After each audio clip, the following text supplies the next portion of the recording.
Gênesis 8,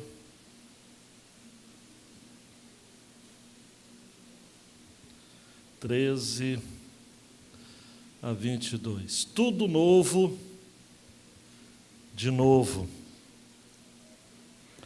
Não esqueci da nossa próxima série, não. Na próxima quinta-feira estaremos começando a nossa série em Colossenses. Tá ok? Então esteja atento, é uma carta formidável. Alguém já disse, amados, se Efésios fala sobre o corpo de Cristo, Colossenses fala sobre o Cristo do corpo. É uma carta cristológica, é uma carta que tem também uma estrutura semelhante à de Efésios, da parte de indicativos ou de princípios e a parte de exortações ou imperativos. É uma carta que Paulo escreve na mesma época que escreve Efésios, Filemon, e no calor de Filipenses, no calor da prisão, né, digamos assim. Paulo abre o seu coração e tem um vislumbre da pessoa de Cristo. Um Cristo que reina não apenas sobre a igreja local, igreja gente como nós, mas um Cristo que reina sobre o universo. Um Cristo que é antes de todas as coisas. Um Cristo que faz com que todas as coisas subsistam nele. Um Cristo que não pode ser limitado a qualquer culto aos anjos, nem a qualquer tradição de homens.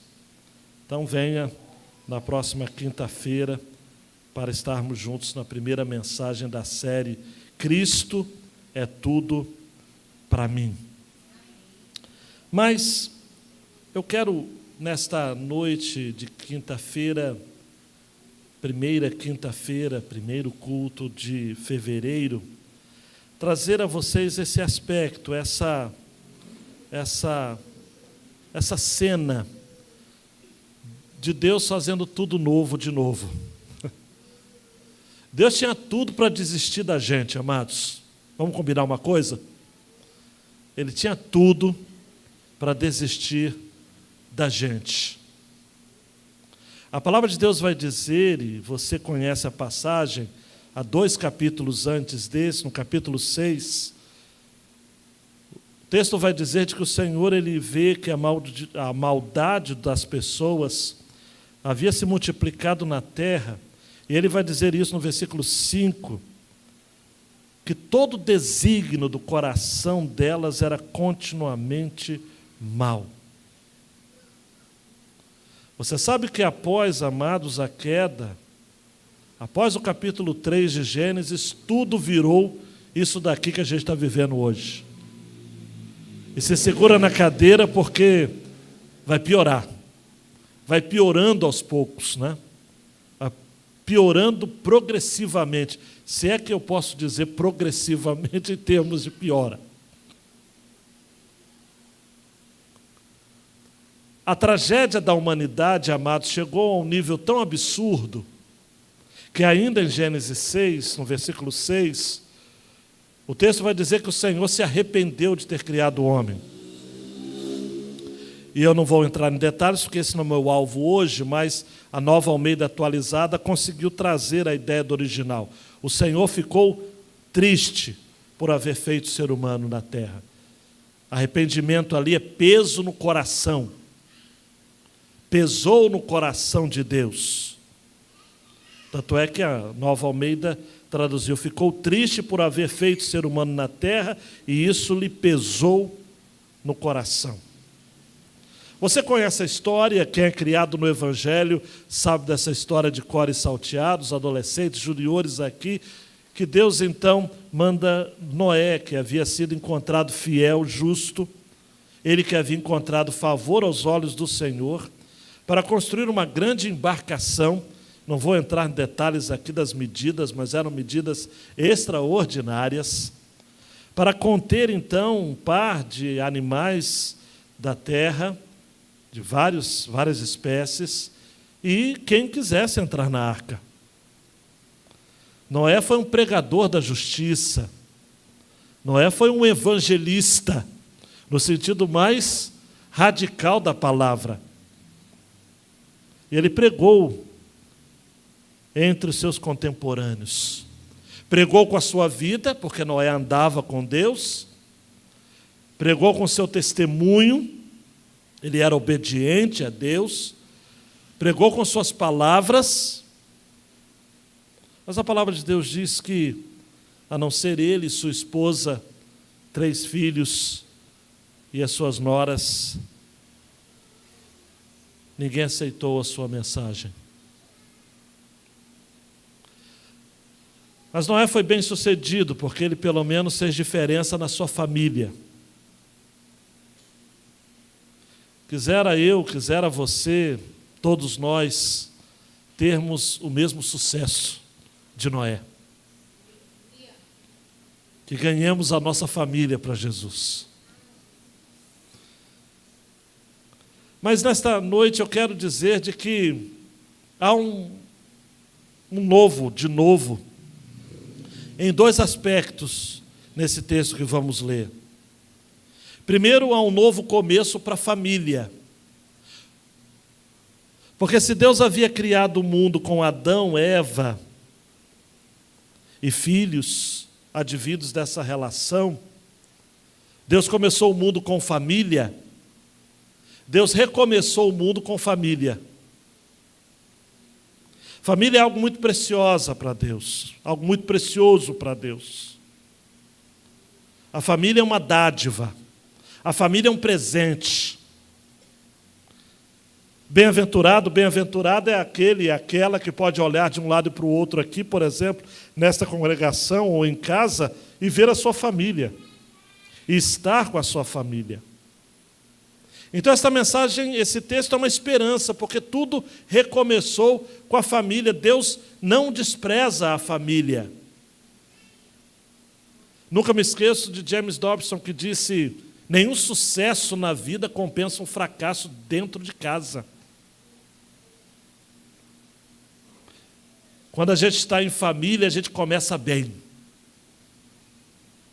Mas esse texto também é um renovo para a nossa comunhão com o Senhor. Foram 378 dias dentro daquela arca. Eu fico imaginando que os primeiros dias foram festas. Era novidade. Que arca grande. Deus é bom. Deus é fiel. Deveria ter culto todo dia. Mas passaram-se 30, 60, 90. A coisa começou a ficar chata. Muitas vezes, amados, na nossa vida, a palavra de Deus começa a ficar distante, não porque Deus deixa de falar, mas porque nós nos tornamos distantes, distraídos demais.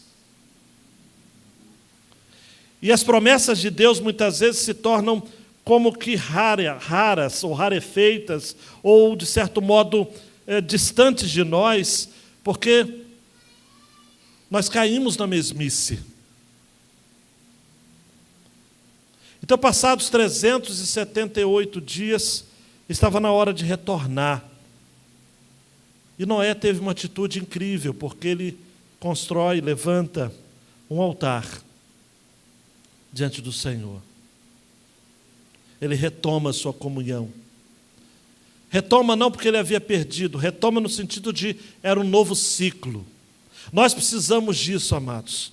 Olhe para mim, eu não sei como é que você vai entender isso, mas nós precisamos, vez por outra, de um renovo, de retomarmos a caminhada, mesmo que seja algo simbólico, mesmo que seja comprar uma Bíblia nova, para lê-la nova, para ler a Bíblia com uma Bíblia nova, nem que seja para você mudar a sua mobília do seu quarto de oração, nem que seja ter um quarto de oração, nem que seja, enfim, algo novo, um renovo, um altar, um recomeço. O nosso Deus é um Deus de recomeços. Tem hora que a gente precisa deixar o passado passar E a gente precisa entender que Deus quer renovar nossa fé, renovar nossa esperança, renovar nossa coragem. Vamos ao texto. Aconteceu, versículo 13 do capítulo 8 de Gênesis. Aconteceu que no primeiro dia do primeiro mês do ano 601, as águas que estavam sobre a terra secaram. Então Noé removeu a cobertura da arca e olhou, e eis que o solo estava enxuto. E aos 27 dias do segundo mês, a terra estava seca. Então Deus disse a Noé: saia da arca, você, a sua mulher, os seus filhos e as mulheres dos seus filhos. Faça sair também todos os animais que estão com você, tanto aves como gado, todo animal que rasteja sobre a terra, para que povoem a terra, sejam fecundos e nela se multipliquem. Saiu, pois, Noé com seus filhos, a sua mulher e as mulheres dos seus filhos, e também saíram da arca todos os animais que rastejam, todos os animais que rastejam, todas as aves, tudo que se move sobre a terra, segundo as suas famílias. Noé levantou um altar ao Senhor e, tomando de animais puros e de aves puras, ofereceu holocausto sobre o altar. E o Senhor aspirou o aroma agradável e disse consigo mesmo: nunca mais vou amaldiçoar a terra por causa das pessoas, porque é mau o desígnio íntimo do ser humano desde a sua mocidade. Também nunca mais vou destruir todos os seres vivos, como fiz dessa vez. Enquanto durar a terra, não deixará de haver semeadura e colheita, frio e calor, verão e inverno, dia e noite. Ó Deus, por favor, Deus, continua conosco. Queremos ouvir a Tua voz, no nome de Jesus. Amém. Noé foi um homem de fé. Teve fé para andar com Deus quando as pessoas do mundo ignoravam e desobedeciam ao Senhor. Ele foi alguém que estava na contramão do mundo, do sistema. Ele estava na contracultura. Ele estava remando contra a maré. Como algumas mães falam com seus filhos, Noé não era como todo mundo. Você não é todo mundo, Noé. Deus vivia dizendo para Noé: você é especial, você anda com Deus, você é justo. Você é justo. Você é íntegro. Noé teve fé para trabalhar para Deus e ser sua testemunha em um mundo no qual mentira era moda. Noé construiu, amados, uma arca quando não havia navio algum, nem qualquer embarcação. Noé construiu uma arca dizendo que Deus iria mandar um dilúvio quando não havia chuva sobre a terra. Esse é um outro detalhe que depois você vê no texto. Não chovia, amados. Saía da terra um vapor que Deus mandava para irrigar as plantas. Não havia chovido sobre a terra. Se eles não tinham noção do que era chuva, quanto mais do que era um dilúvio. Mas Noé disse: se Deus mandou falar, eu vou falar. Se Deus está me mandando nessa direção, eu vou seguir. Noé não era teimoso. Noé era obediente, obstinado em fazer a vontade de Deus. E uma vez terminado o dilúvio, Noé exerceu uma fé, se não ainda maior, mas uma fé também muito especial, ao aguardar as instruções de Deus antes de sair da arca. É importante precisar de que ele só saiu da arca quando Deus mandou. É interessante, não é? O que você está fazendo hoje, que você sabe que é contra a vontade de Deus, porque Deus não mandou você fazer. Deus mandou entrar na arca e é Deus que mandou sair da arca. João Marcos, a grande ideia desta passagem é de que nossa fé repousa na certeza de que o nosso Deus é um Deus de novos começos e novos renovos. Eu sei que renovo já tem a ver com novo, mas me perdoe aqui o pleonasmo, a redundância, apenas para dar uma ênfase no novo, não é? novos começos e novos renovos. Como eu disse, versículos 13 a 19, um novo começo para a família. E 20 a 22, um renovo na comunhão com o Senhor. Versículo 13 diz, amados, e eu quero trazer esse texto como simbólico também para os nossos dias. No primeiro dia, aconteceu que no primeiro dia do primeiro mês do ano 601. Me parece que não é uma coincidência, amados. Nessa primeira quinta-feira que eu estou pregando aqui, porque as nossas últimas 2 quintas que eu estava, nós tivemos assembleia. Aprove a Deus que você ouvisse uma mensagem de algo que aconteceu no início também de um ano. Era o ano 601, no primeiro dia do primeiro mês. As águas haviam descido, a arca havia pousado. Noé remove a cobertura da arca. Ainda no versículo 13, ele olha. Já havia mandado o corvo, já havia mandado a pomba, enfim, tudo estava certo. Aparentemente, amados, já que a pomba não retornou, ela já havia encontrado o pouso firme para ela. Não é? Lembro-me, não da pomba, mas de um outro pássaro, né, que o salmista vai dizer, até o pardal encontrou casa, e a andorinha ninho para si. Mas, amados, o texto vai dizer no versículo 14 que aos 27 dias do segundo mês, a terra estava seca. Você vê que primeiro dia do mês 1, agora nós já estamos no mês 2, dia 27. Então que Deus disse a Noé, saia da arca. Olhe para mim, queridão e queridona, não existem as palavras pressa e atraso no vocabulário de Deus. Deus nunca está com pressa. Era o primeiro dia 1 do 1. Aparentemente tudo estava pronto. Mas Deus mandou Noé aguardar. E apenas no dia 27 do mês 2 é que Deus falou, sai da arca. Queridão, queridona, toda promessa de Deus precisa passar pelo teste do tempo. E a gente não gosta disso, porque a gente gosta de comida instantânea. Se o nosso atendimento no restaurante começa a demorar mais do que 3 minutos, a gente já começa a ficar incomodado. Nós gostamos das coisas para já, nós queremos resolver as pendências para já.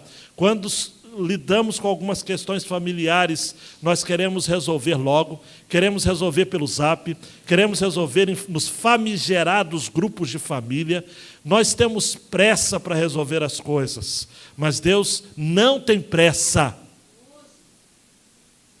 Ele não chega atrasado também não. Tudo precisa passar pelo teste do tempo. Deus nunca está com pressa. As suas obras exigem nossa paciência, não a dele, porque ele é longânimo.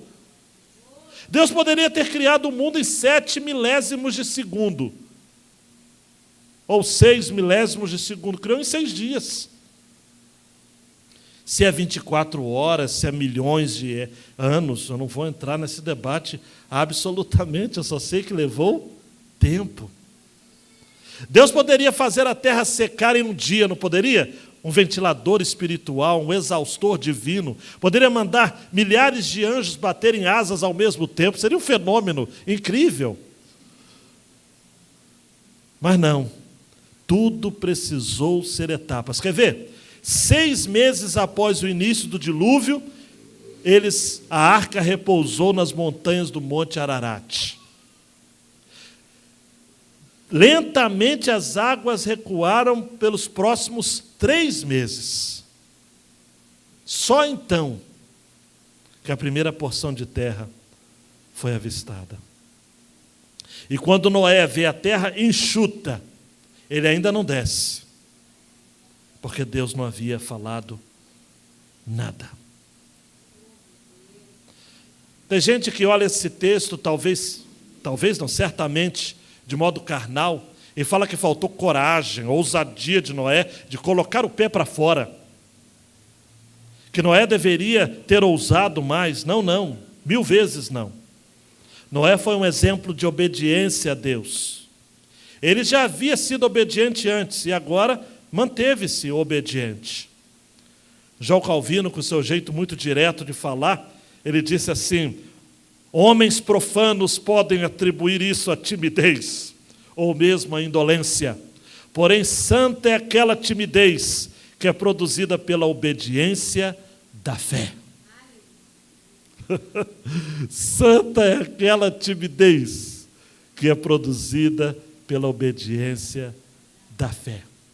E Calvino, bem pastoral, diz: devemos estar cientes de que Noé se viu restringido por uma santa modéstia, de dar-se ao desfrute da generosidade da natureza, até que ouvisse a voz de Deus levando-o a agir assim. Se Deus não falou, não faça. Não faça. Sai da arca. Mas o versículo 16 diz mais: e me queiram bem, mas há uma escala aqui de prioridades. O humano precede ao animal. Vivemos uma sociedade que em algumas cabecinhas isso já está invertido. Mas o humano precede o animal. Na ordem da criação, o homem é a obra-prima. Nós temos que dominar a terra, subjugar a terra. É o homem que cria o animal. É o homem que manda no animal. Cuidado, hein? Olha a ordem de prioridades. Saia da arca, versículo 16. Você, a sua mulher, prioridade, hein? Casamento. Os seus filhos e as mulheres dos seus filhos. Por que os homens tinham que sair na frente? Porque se acontecesse alguma coisa errada, eles iriam dar tempo de correr, não é? Não, eles poderiam proteger as suas respectivas esposas, André. Preste atenção, é o homem. Aí sim, versículo 17, faça sair também todos os animais que estão com você, tanto aves como gado, todo animal que rasteja sobre a terra, para que povoem a terra.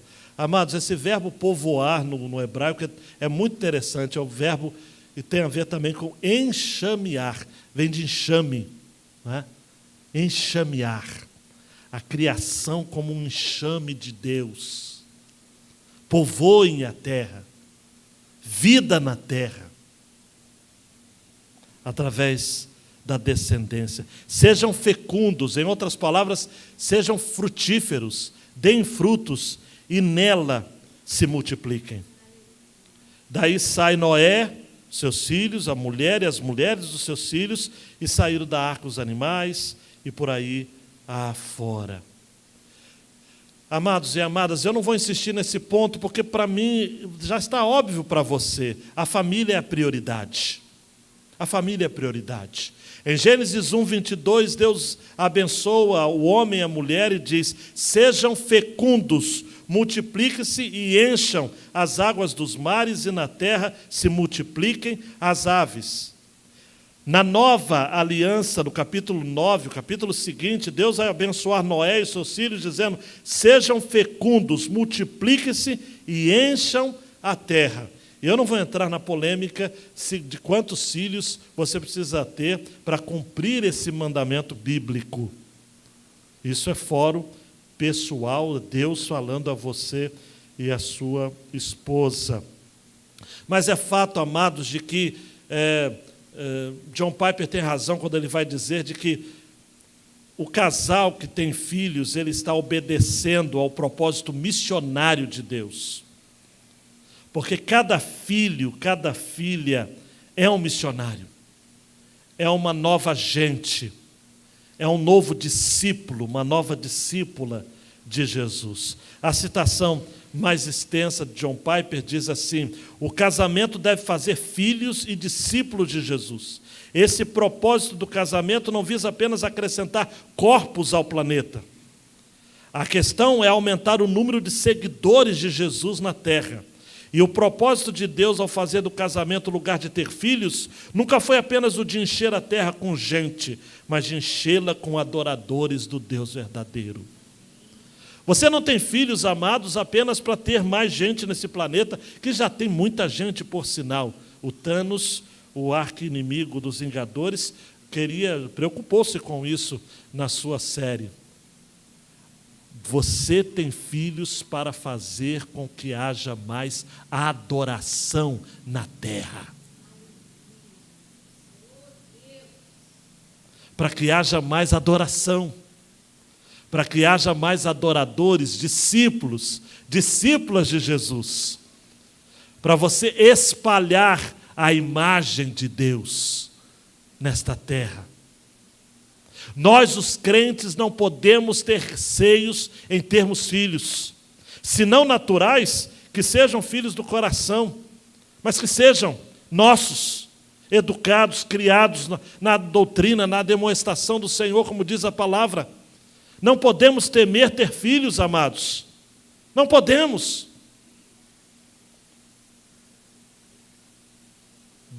Beira o egoísmo. Não querer ter filhos por qualquer outro motivo que não seja uma de impossibilidade total.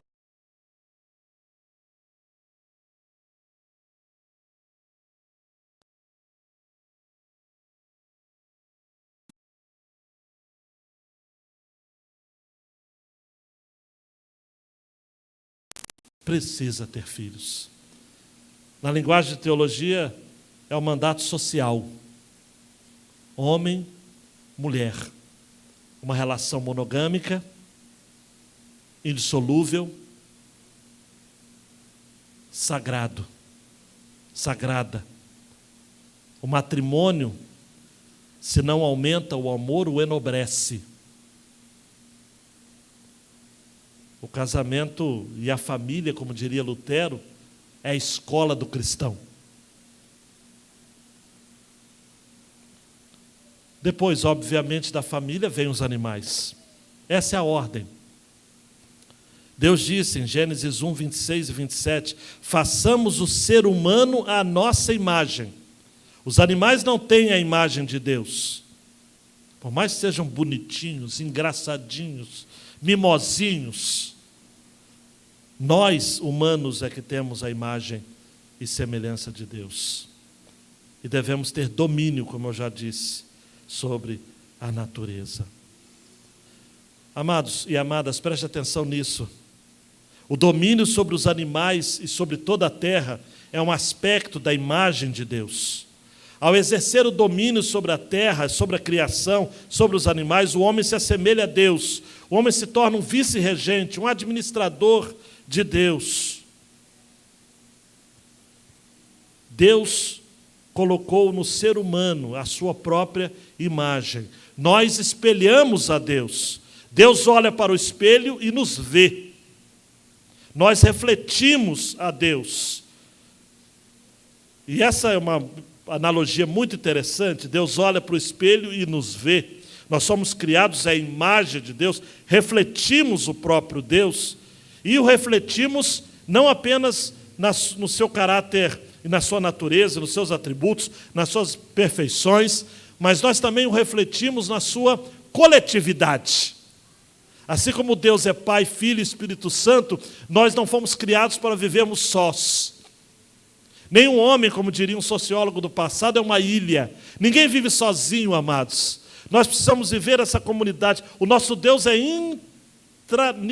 na sua relação intratrinitariana, na sua relação dentro da Trindade, Ele é uma comunidade. E nós somos também uma comunidade, somos povo, somos família. É interessante, amados, que o desafio de um novo tempo, um desafio de um novo mundo. Mas Noé não estava sozinho. Sua esposa, seus 3 filhos, um depois pisou na bola, mas deixa para lá. Os 3 filhos e as 3 noras. Família. Deus ama a família. Prosseguindo, João Marcos, um renovo na comunhão com o Senhor. Noé levantou um altar ao Senhor. E é interessante que ele tomou animais puros e aves puras e ofereceu holocausto sobre o altar. Onde ele havia aprendido acerca de aves puras e de animais puras? Ele tinha aprendido do próprio Deus, amados. O homem de Deus tem ouvidos para Deus. Ele levanta um altar ao Senhor. É a primeira referência na Bíblia, a palavra altar. E altar vem do original, que significa subir, um lugar de culto, um lugar para estar junto com Deus, um lugar sagrado, sagrado, um lugar para estar próximo. Ele oferece então holocaustos, ele oferece seus sacrifícios, e sacrifícios de comunhão, amados. Não era um sacrifício expiatório, não. Era um sacrifício de gratidão. Dizendo, Deus, finalmente, terra à vista, mais do que terra à vista, terra debaixo dos nossos pés. Como é bom voltar para casa. Noé oferece um sacrifício ao Senhor, holocaustos ao Senhor que sobem. E versículo 21 diz que o Senhor aspira o aroma agradável. Faz bem para Deus receber a adoração do seu povo. Me permita a expressão, é meio grotesca, mas é que está vindo à minha mente, amados, é para ser fiel aqui, cheira bem. O culto do crente cheira bem para Deus. Não importa, amados e amadas, como você veio e chegou aqui neste lugar. Quando o seu coração é sincero e grato, aquilo que você oferece para Deus cheira bem. Cheira bem. Sobe como cheiro suave. Ah, Noé! Ah, Noé! Noé, amados, poderia, ao chegar à terra firme, fazer tantas coisas. Ele poderia fazer uma casa, ele poderia conquistar uma terra, ele poderia arar um campo. Ele estava muito ocupado, mas ele resolveu parar para adorar. Se render àquele que estava acima de tudo. Cultuar aquele que é o primeiro e que merece ser o primeiro, ter o primeiro lugar, o melhor. Ele dedicou seu tempo ao Senhor. Eu não vou entrar em detalhes, mas mais tarde, quando ele teve tempo, ele fez o que não deveria. Constrói uma vinha, se embebeda, faz um papelão. Amados, ocupe o seu tempo com as coisas de Deus, porque senão você vai fazer um papelão. Um papelão. Holocaustos. Subiu para Deus. Esse é o sentido da palavra holocausto. Altar era a estrutura, holocausto era a atitude do coração subindo para Deus. Sem querer entrar em detalhes, mas nós precisamos de um culto que tenha estrutura, altar, e precisa ter holocausto, propósito. Precisamos oferecer a Deus um sacrifício que de fato redunde em perfeita adoração. Davi fazia isso muitas vezes. Em 2 Samuel 24, 25, o texto vai dizer que Davi edifica ali um altar ao Senhor e apresentou holocaustos, ofertas pacíficas. Assim o Senhor se tornou favorável para com a terra. E a praga cessou de sobre Israel. Levante suas mãos e diga: Deus, seja favorável. Amém. Deus se encanta, amados. Cheira bem para Deus a adoração de Noé, que ele vai falar uma coisa assim, que eu não vou dizer que é absurda, porque ele é Deus, né? Ele diz o seguinte: olha, eu nunca mais vou amaldiçoar a terra por causa das pessoas. porque é mal o desígnio íntimo do ser humano desde a sua mocidade. Deus está dizendo o seguinte, amados, eu nunca mais vou ferir a terra com maldição. E ele estava falando isso apontando para Jesus, aquele que se fez maldito por nós. Aquele que acolheu, recebeu toda a maldição devido aos nossos pecados. Deus está dizendo o seguinte, eu nunca mais vou amaldiçoar o homem. Eu vou destruir a terra no futuro, mas não deste modo. Também nunca mais vou destruir todos os seres vivos, como fiz desta vez. Não. Como desta vez, não.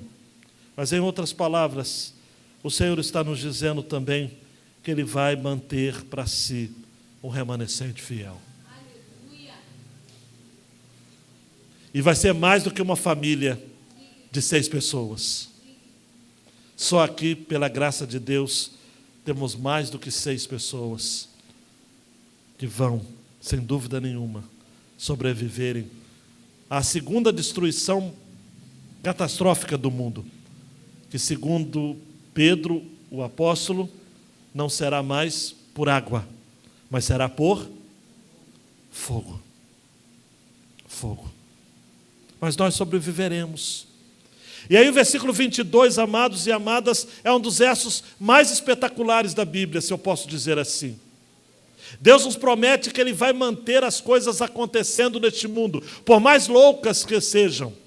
Amados, a terra sofreu, eu não sou especialista para explicar isso, mas a terra sofreu efeitos degradantes na sua estrutura de terra, no modo como as coisas aconteceriam a partir daquele dilúvio.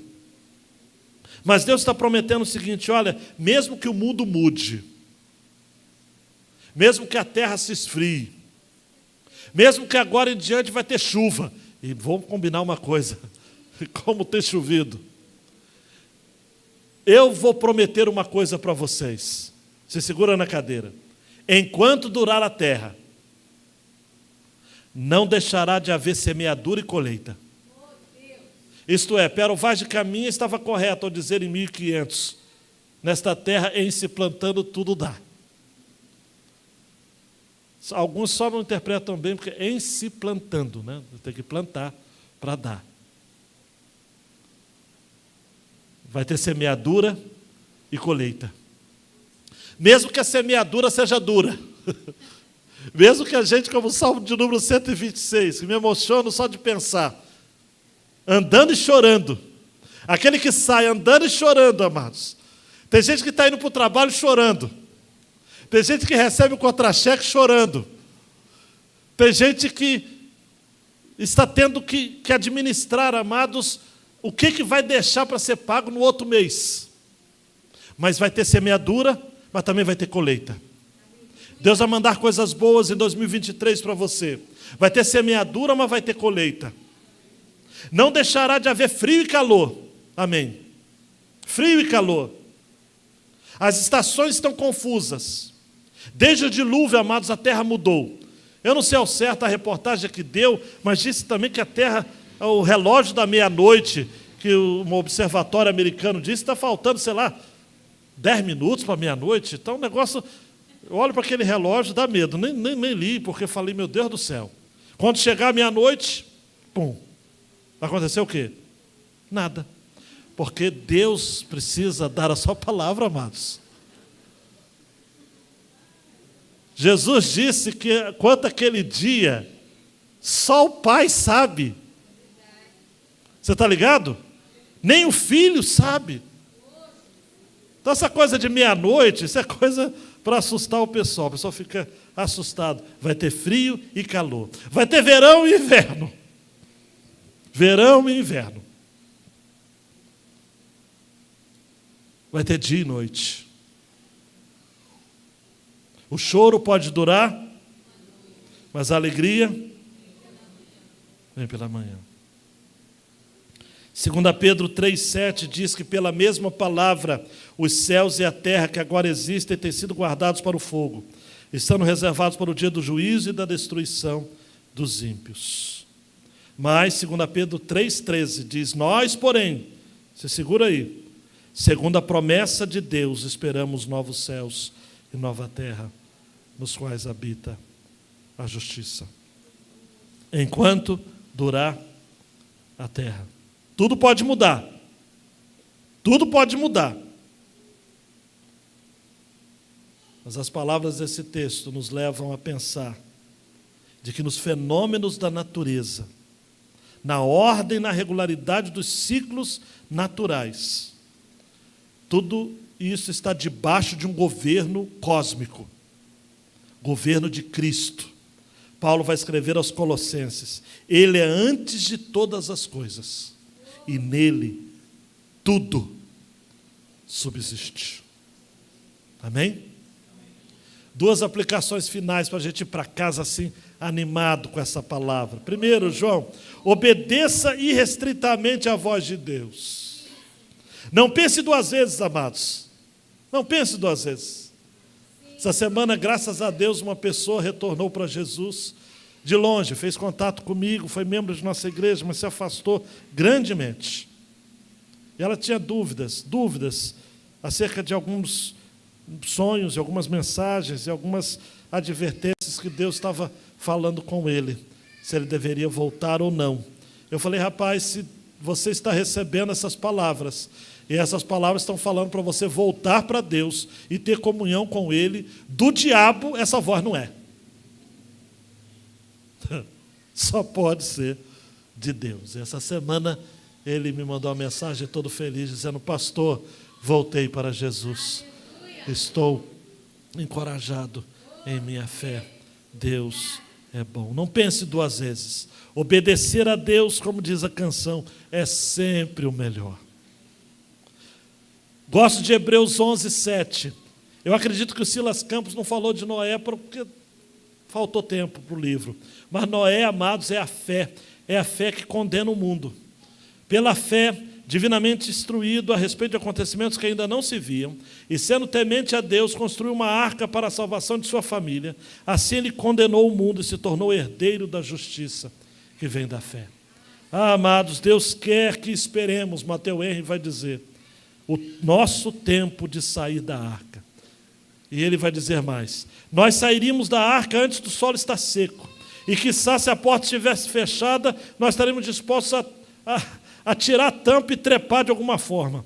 Porém, o tempo de Deus mostrar misericórdia é o melhor tempo. Espere a ordem de Deus para sair da arca. Reconheça Deus em todos os seus caminhos. Coloque a vontade de Deus diante de todos os seus planos e movimentos nessa vida. Segundo João Marcos, viva para agradar ao coração de Deus. Tudo para que Ele sinta um cheiro suave em sua vida. Que cheiro é esse? Me permita talvez a crudeza da minha palavra, das minhas palavras, mas que cheiro é esse? É o cheiro de Jesus. É o cheiro de Jesus. Aroma agradável. Há um jogo de palavras aqui nessa expressão aroma agradável no versículo 21. Porque Noé, o nome Noé, significa consolo. Algo agradável. E Deus está dizendo: olha, eu vi algo agradável. Eu vi gostoso, cheiroso. Trouxe consolo ao meu coração.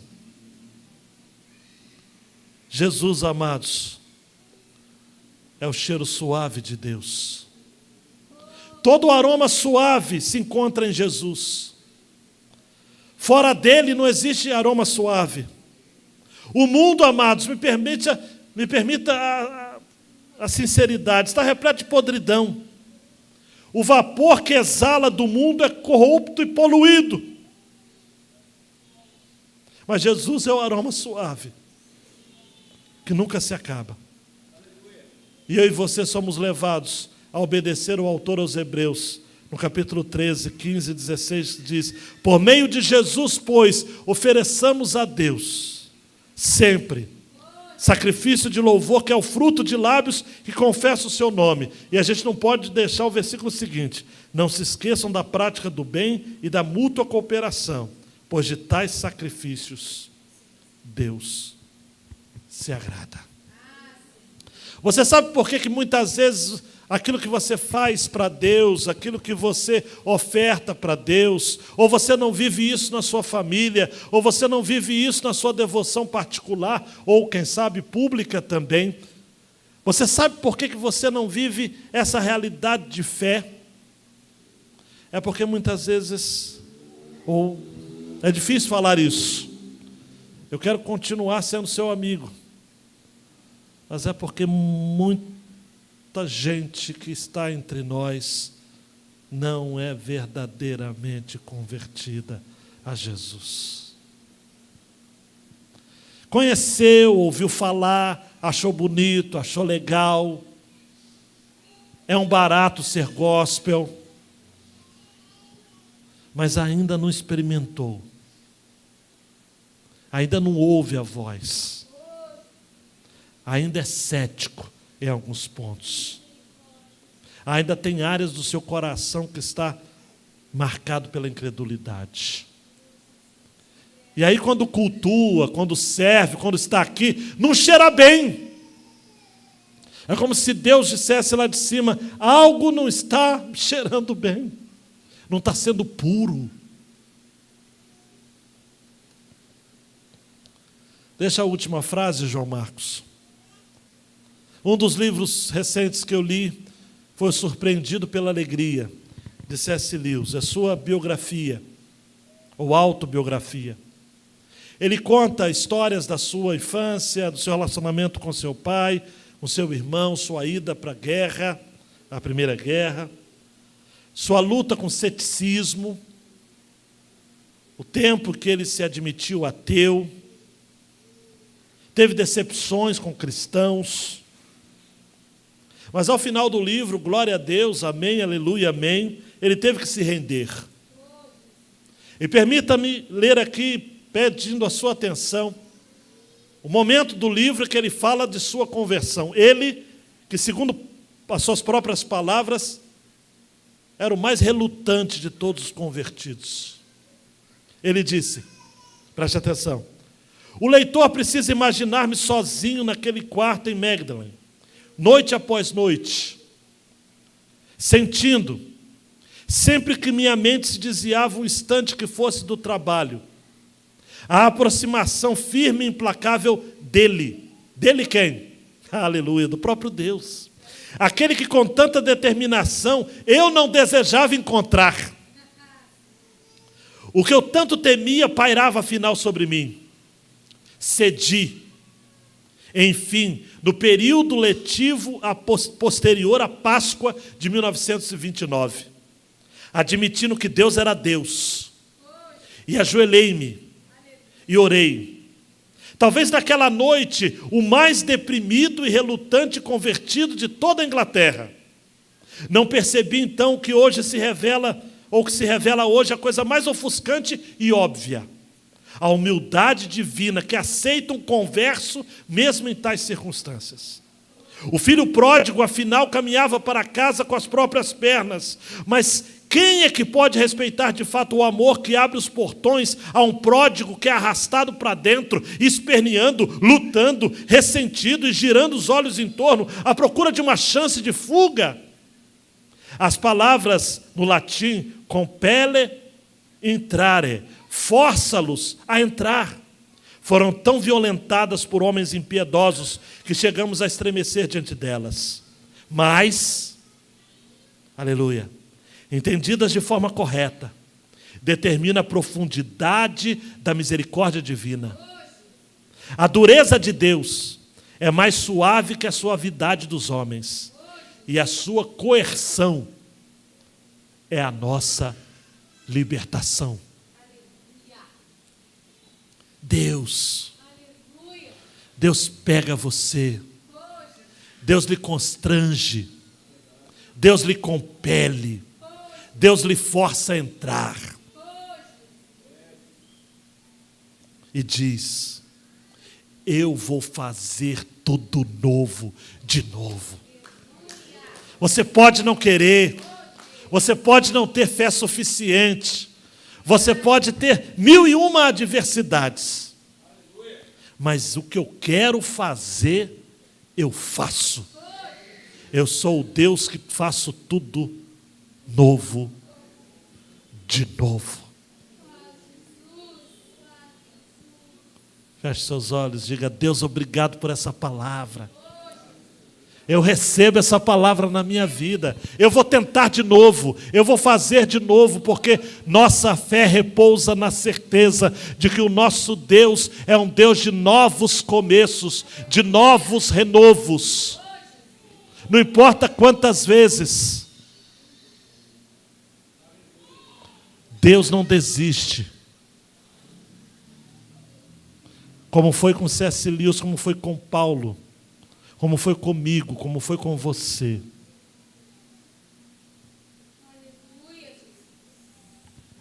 Ele vai fazer tudo novo.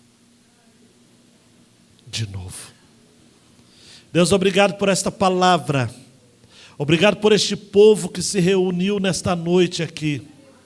Obrigado por aqueles que nos acompanharam pela internet e vão acompanhar esta mensagem gravada. Obrigado, Deus, porque aqui há o calor do povo de Deus. Obrigado porque este culto prestado ao Senhor subiu como aroma suave às suas narinas. Obrigado, Deus. Obrigado porque o Senhor gosta de gente. Obrigado porque o Senhor investe em gente. Obrigado porque o Senhor tem paciência com gente. Obrigado porque o Senhor escolhe pessoas que eu jamais escolheria e ama pessoas que eu jamais amaria. Obrigado. Obrigado por esse ousado amor como foi cantado aqui. Obrigado porque as suas promessas, elas renovam a nossa fé. E obrigado porque a nossa família vai bem, obrigado, porque estamos seguros em Ti e confiados em quem temos crido. E estamos certos de que o Senhor é poderoso, aleluia, para guardar o nosso tesouro até o dia final. Louvado seja o nome do Senhor, o Deus dos novos começos e dos novos renovos, em o nome do Senhor Jesus. Amém e amém.